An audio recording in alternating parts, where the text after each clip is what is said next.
Ni 3 mutil ditut eta nagusiak egingo ditu orain 14 urte, eta justo duela 14 urte hasi nintzen ikasten euskera. Saiatzen naiz euskeraz egiten egunero, 24 ordu. Haiek ikusteko ere, aitak eta amak zelan egiten dabe euskeraz egunero.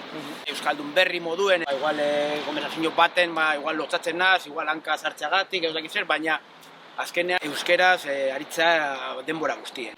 Tabernan, dendan, ikastolan, ikastolako bidean, umea, horre hasi nintzen konturatzen guztiek ari zinen gaztelaniaz, eta hori ezinezkoa da. Gaur egun nik oso argi dekot, euskeraz egin behar dela, eta gu gara eredu potentena, nagusia, eta guk ez badugu egiten, ez dakit.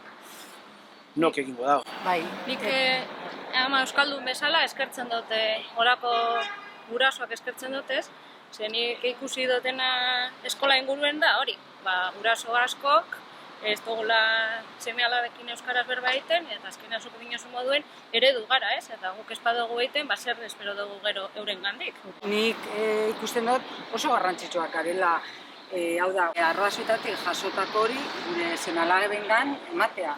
Eta niretzako oso garrantzitsua da adibidez, nik badekodaz lagunek, gurasoak etorri direla Salamankatik edo beste bat herrietatik, eta eskolan irakasleak esaten eutxien euskerara ohitzeko, ikusi behar hori ez marrazki bizidunak euskeraz, eta liburuak euskeraz irakurri, musika euskeraz, eta guraso horiek naiz eta euskera ez jakin, arduratu egiten ziren, bere seme-alabi euskeraz egiteko eta euskaraz ikasteko hainbat arlotan. Guk hori egin beharko geunke, eta euskaldun zahar moduan, askotan ikusten dugu, guraso biak euskaldun zaharrak izanik, seme-alabekaz hartu emuna erderaz egitea.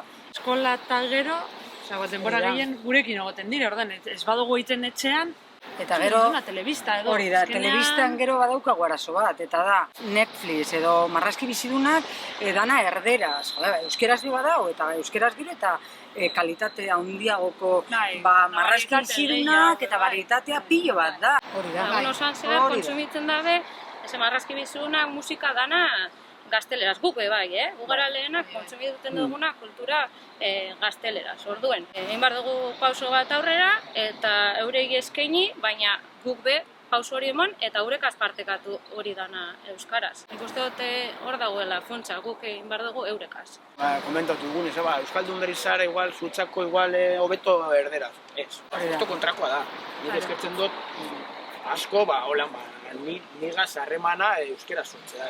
Hori, zuek ikesteko beko zunera bakarra da, zuek esan zuen lehen berbaika. Niri harritzen dagoen beste gauza bat da, ingelesari ematen jakon importantzia. Onartzen dugu, inglesa ikasteko, egin behar dela, hori da. Kontsumitu behar direla, bai marrazki bizidunak, dena irakurketa dena ingelesez, eta euskararekin zergatik ez dugu bide berdina egiten. Baina gurea dela. Gure hizkuntza hori da, eta hori defendatu beharko dugu, edo zein arlotan. Azkenean beraiek ere borroka bat daukate euskararekin. Nik alabarekin bizi izan dut, nagusiarekin, ez? Heldu da momentu bat, aurkitu dena bakarrik. Eta bakardade horretan zer egin du, aldaketa. Eta gainera esatit, baina zer nahi duzu, ni bakarra izatea, norbaitek egin behar du, besteek ere egin dezaten. Baina, klaro, adina ez da ere ez. Orduan garrantzitsua bai euskara eskoletatik ateratzea. Horregatik eskola eskanpokoak, hor, egin behar da indarra handie, hor euskara mantendu da egin, da gumek bertan euskara erabiteko. Ez ikusteko euskara eskolako gauza bat moduen. Arazo hori da.